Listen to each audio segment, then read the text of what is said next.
Gani Batur da Sovyet topraklarına geldi.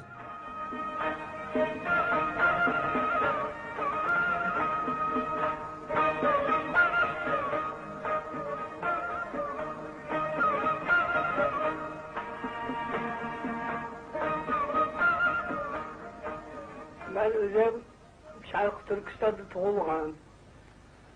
Şu yerde ata babamızın şu yerde yaşargan. Ben Doğu Türkistan'da doğdum. Atam ve dedelerim de orada yaşıyordu.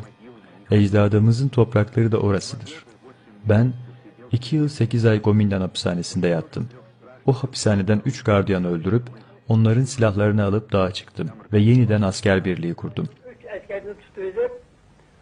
Öldürüp 3 askerini mıntığına tak çıkarttaydı. Halkımızın özgürlüğü için Sovyet Birliği ile bizim asker birliğimiz beraber savaşıp Gomindan rejimini yendik.